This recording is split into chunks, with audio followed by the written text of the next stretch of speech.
Welcome to the NLD Referee Society training module on the deliberate knock-on for 2018-19. The content is provided by World Rugby, the Rugby Football Union and the Society Training Officer, Mike Mulroy.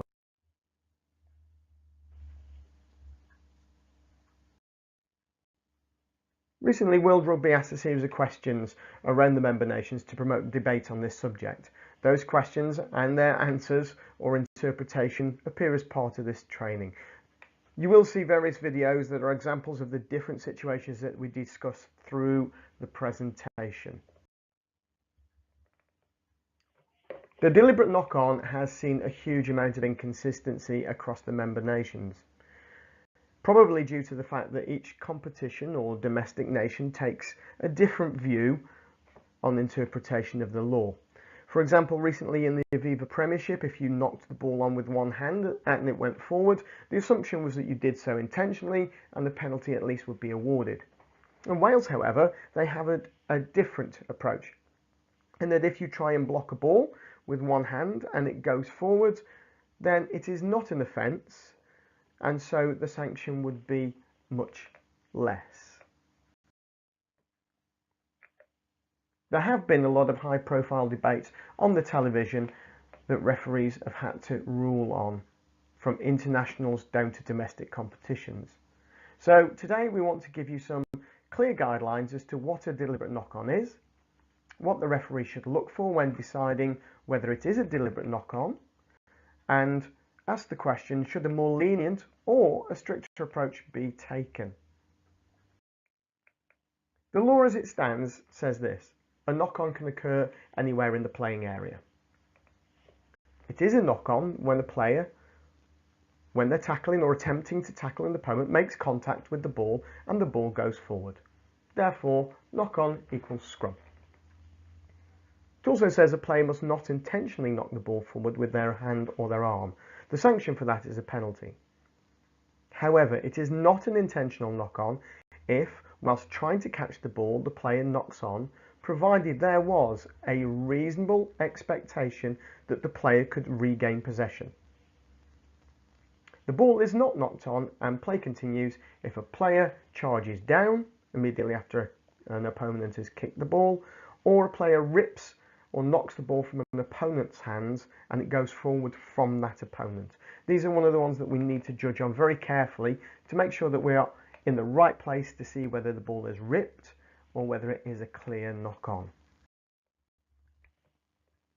So, guidelines for this. If a player could regather the ball, we now deem that a scrum only, just a normal knock-on, whether or not he deliberately hit the ball forward. If the player is not able to regather the ball, it is an intentional knock-on under law and therefore a penalty kick. If that deliberate knock-on then prevents an opportunity to score or a clean line break, the penalty is increased to a yellow card.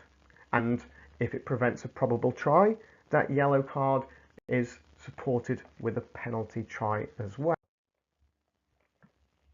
So this is a fundamental shift in our game in England. From this season, our starting position is this: did the player have a realistic chance to regather the ball when they knocked it on? If it's yes, then we're assuming a scrum only. If it's a no, then it's a penalty. Once we've decided it's a penalty, we must then look at the bigger picture for any further sanction that we may want to make. There appears to be three types of situation where the deliberate or intentional knock-on occurs. The first one, a player who clearly hits a ball in between the passer and the receiver, the attempted intercept. The second one, a player who attempts to block a pass and the ball goes forward. Not a great deal of difference, except the perpetrator is close to the ball carrier. And the third one, a player who hits the ball forward whilst making or looking as if he was making a tackle. Let's have a look now at some examples of this in a game.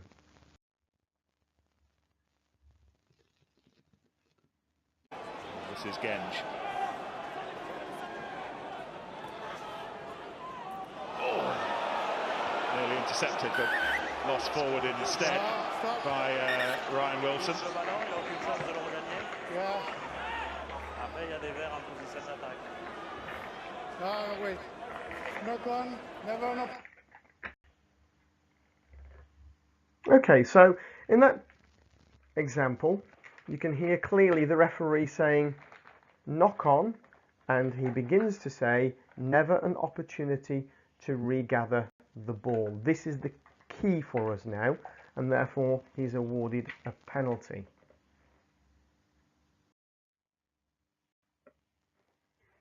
Player went with one hand. Never an opportunity to regather, as we said. So penalty. Our next action is to look where it is on the pitch. It was midfield. Ask ourselves, was there a line break or opportunity to score? The answer in this case is no. The numbers were matched. So let's have a look at that again. This is Genge. Oh, nearly intercepted, but lost forward instead by Ryan Wilson. Clearly he's between the two players, the passer and the receiver. Knocks it forward with one hand, but the ball goes away from him quite quickly. Never an opportunity to regather, so it's a penalty at the minimum. Example number 2. And he needed to be tackled and stopped. And Waldron straightens things up and Yendall's over the top for quick ball. Noel sees a way through, and that might be a yellow card. Not sure how much control Paddy Jackson had of that. And I think he knew.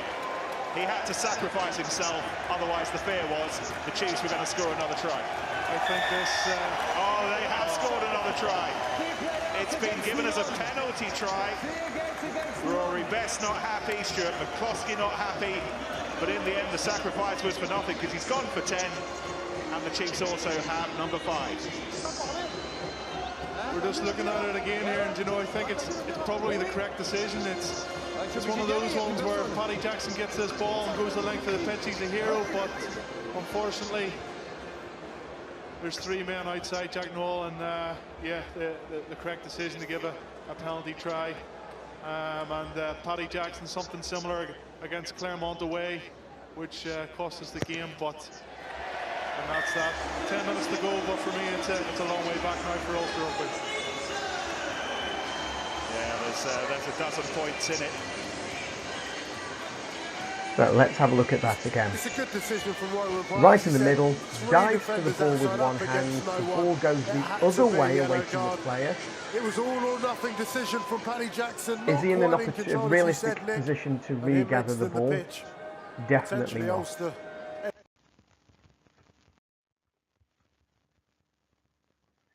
So, where was the play on the pitch? Now we know it's a penalty. It's in the 22 with attacking ball. Was there a line break? Yes. Was there an opportunity to score? Yes. There was 3 on 1. If you take the perpetrator out, it's 3 on none. The chances of one of the others getting across are very, very slim. So was there a probability of scoring? Yes. Therefore, yellow card and penalty try. Example number 3. Short side to find Geordie Barrett once again.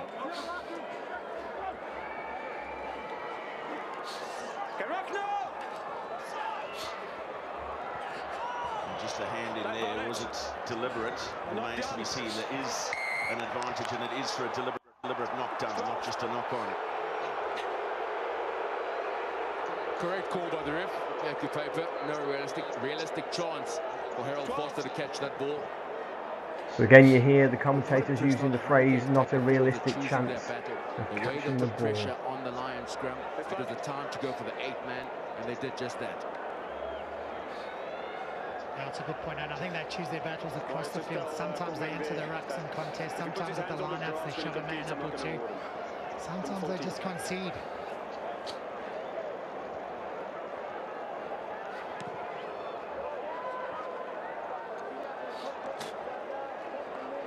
It's a brilliant penalty kick as well. So here you see him. Well, this is good. Goes for the ball, but he's he's stuck. The ball goes well away from him. Never in a position to regather. Therefore, penalty.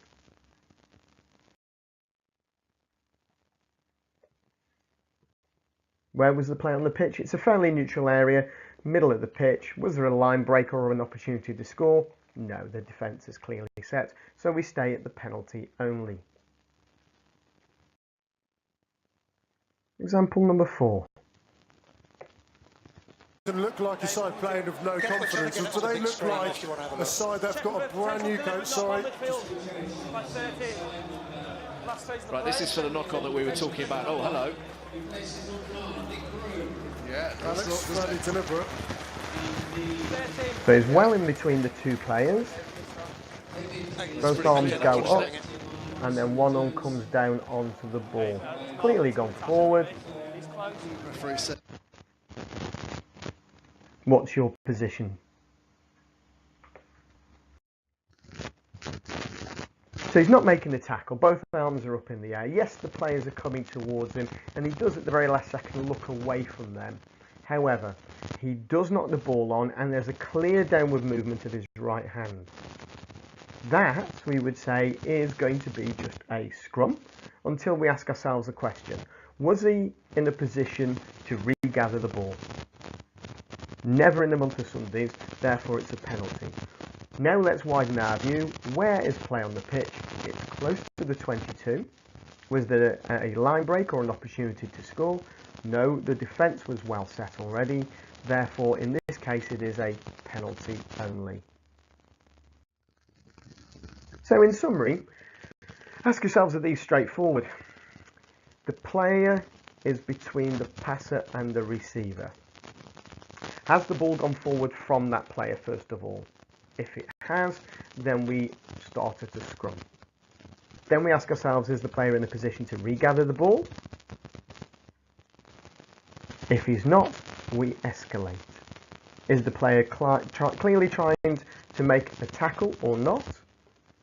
If it's not, the only decision is then whether we escalate the sanction. So now we come on to those that fall into the category of blocking the pass. So World Rugby asks, should a player who sticks out an arm to prevent a pass automatically be penalised for deliberately knocking on the ball if it goes forward? If so, what if the ball hits his arm and not the hand? If a player knocks the ball upwards and forwards in an attempt to regather it, should he automatically be penalised if he fails to catch the ball? And if not, how close does he need to be to the ball in order for it to be determined a legitimate act? So, example number 1. Wonderful run from Davies, and here's Scott Williams. Oh, the timing of the pass. But the ball's been knocked forward, and that might be another yellow. Has it been knocked forward? I think Banahan does the same again and knocks it back here.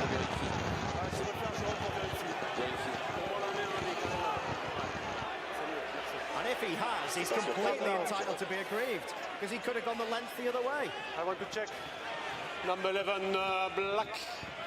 If it's a deliberate knock-on, yes or no? Or is it just a scrum? I think he's very close from the tackle. So although he doesn't think he's knocked the ball on, he's very close to the tackle. Very close to the tackle. It's very, very close. Arm out, definitely trying to block that pass. Ball is passed anyway, hits his hand and goes forward. We assume that is only a scrum. Yeah, and if you're a back supporter, you're not. So, but to be fair, it was an amazing break again from the Scarlets. The pass probably could have gone maybe 2 or 3 strides out.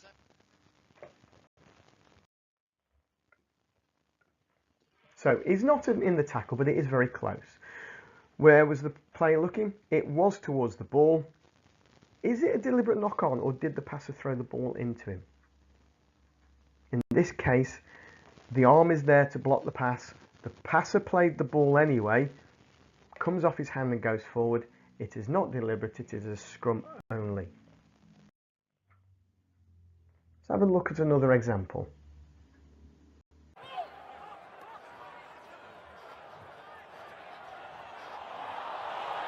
Knock on White. No chance of catching the ball.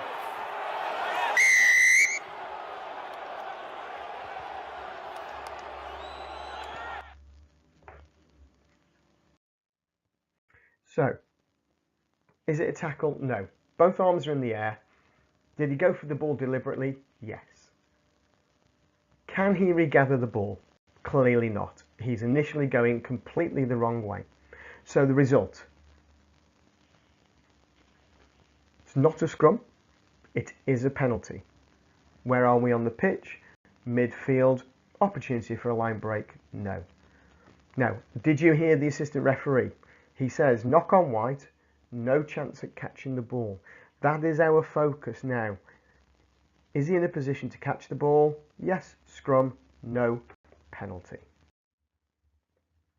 So, in summary for that, are these straightforward? Well, no, they're much more difficult to determine. You have to be there and you have to see whether the pass was already going or whether the passer has played the ball into the opponent's hand.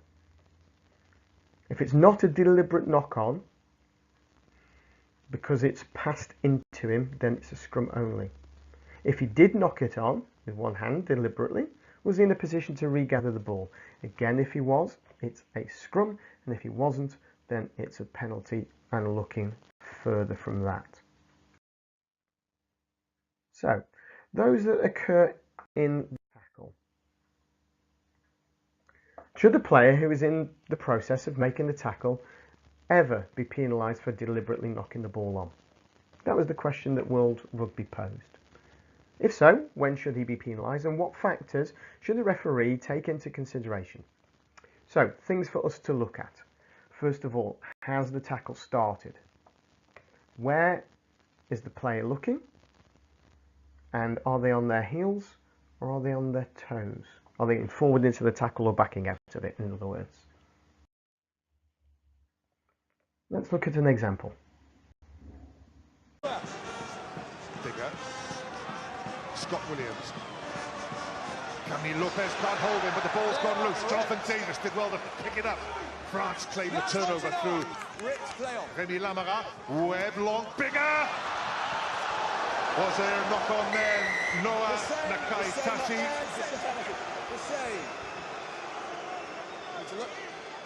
So flailing arm knocked the ball on.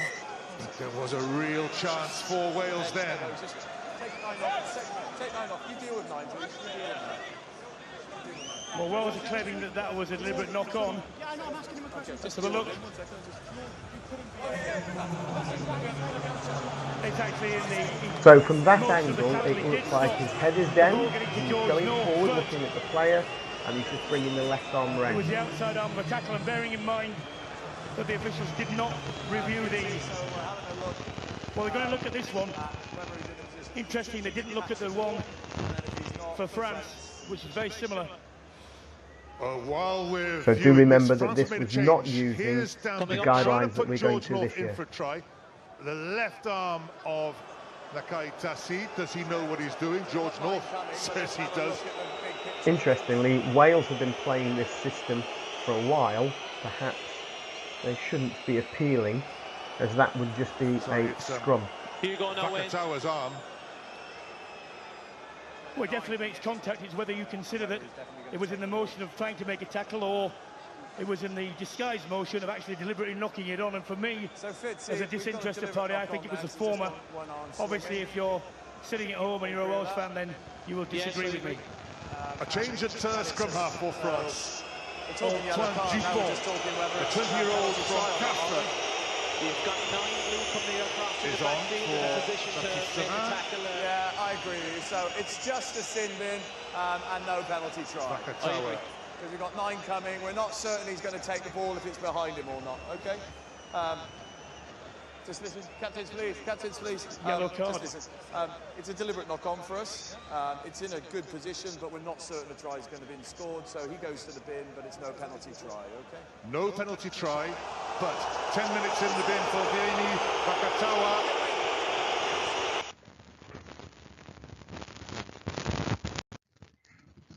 So, ask yourself this question, based on the interpretation now. Is this a tackle? His left arm is outstretched and his right arm is already grasping the player. Has the tackle started? Yes, it has. His eyes are looking at the tackle to begin with, and then at the last second he moves them away. Is that an instinctive thing to do when we are going head first into a tackle? Is he on his toes going into the tackle? Yes, clearly. This one is very difficult due to the outstretched arm. Remember, this was last season with a different emphasis. In this case, we start at scrum. If you thought that left hand was coming round deliberately, that's when you might think it would be a penalty. And if it is, in your view, then we'll have to look at the bigger picture as well. Have a look at it again. With that in mind, see what you think this time. Jonathan Davis did well to pick it up. France claimed the turnover through. You don't have the benefit of an assistant referee. You don't have the benefit of a TMO. So ask yourselves those questions. Has the tackle started? Yes. Was he looking at the tackle or the ball? Looking at the tackle. Well, Wells are claiming that that was a deliberate knock-on. And was he going forward into the tackle, or was he backing off to get to the ball? Going forward. It's actually in the, your decision the motion of the tackle. He did stop. Rests solely North, on whether that arm was deliberate in your opinion. It was the outside arm of the tackle, and bearing in mind that the officials did not review these. Well, we're going to look at this one. Interesting, they didn't look at the one for France, which is very similar. While we're viewing this, France have made a change. Here's Downbigger trying to put George North in for a try. The left arm of Lakai Tassi. Does he know what he's doing? Just George remember, North you don't have the benefit of the slow motion replay.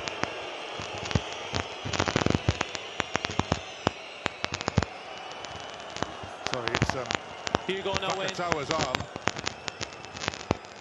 Well, it definitely makes contact, is whether you consider that it was in the motion of trying to make a tackle or it was in the disguised motion of actually deliberately knocking it on. And for me, as a disinterested party, I think it was the former.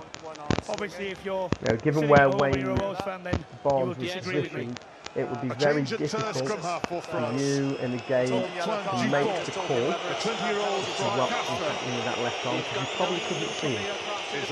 Although you wouldn't necessarily be in that position without an assistant referee. And no penalty try. Because we've got 9 coming. We're not certain he's going to take the ball if it's behind him or not. Okay.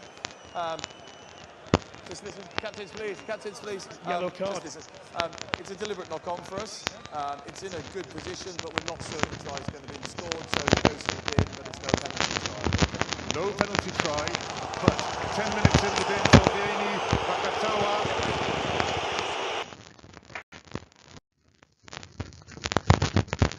Let's have a look at another one. But it could have been all right, says Barra. Pass, and again, trying to work that blind side. Reese Webb away to the danger. Very quick. Let's have a look again.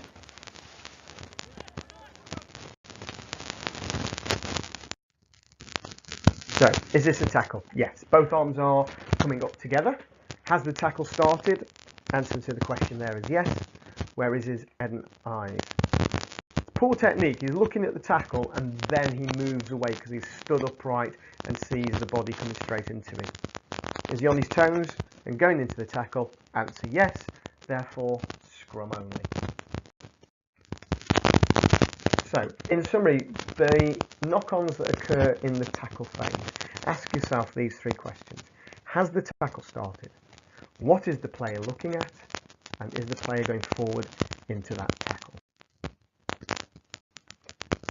So, make a decision now, based on these new guidelines, on the following examples. Example number 1.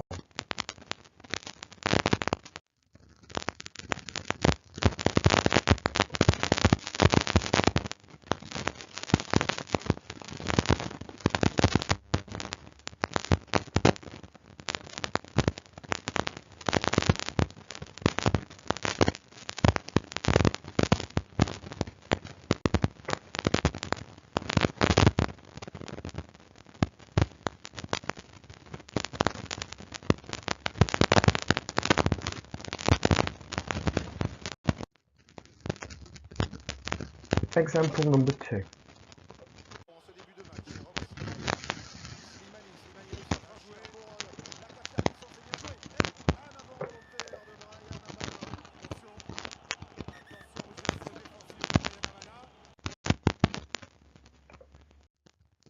Example number 3.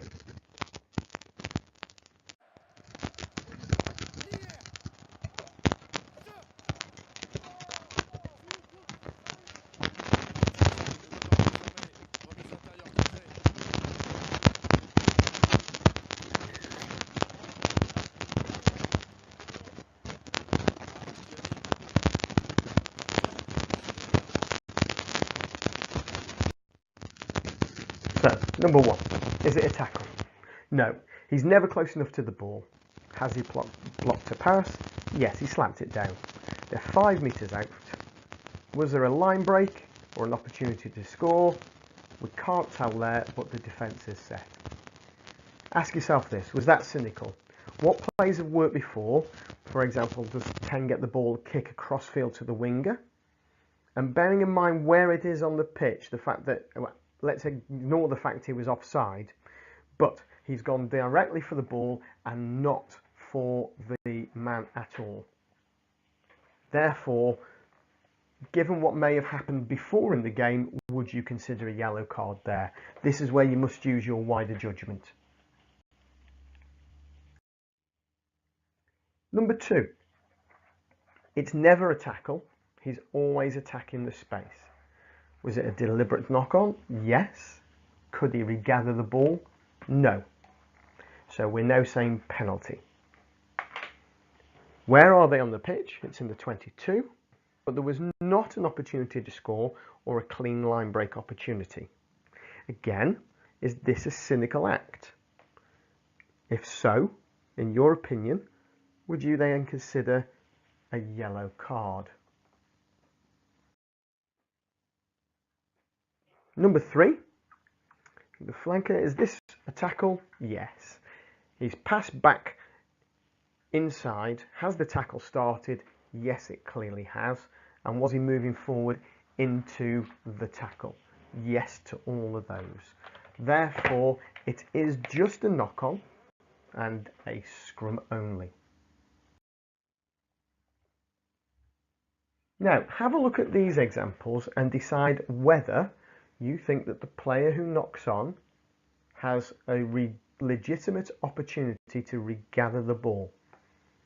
If you answer yes, just remember, what is your default starting position?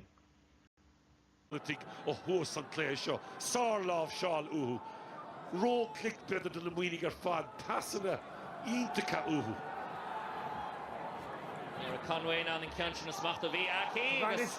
Put sich an Keenan sin ag Scanlach and Shane Pucky Susan John Ryan of as numbers Kikeda Collocht.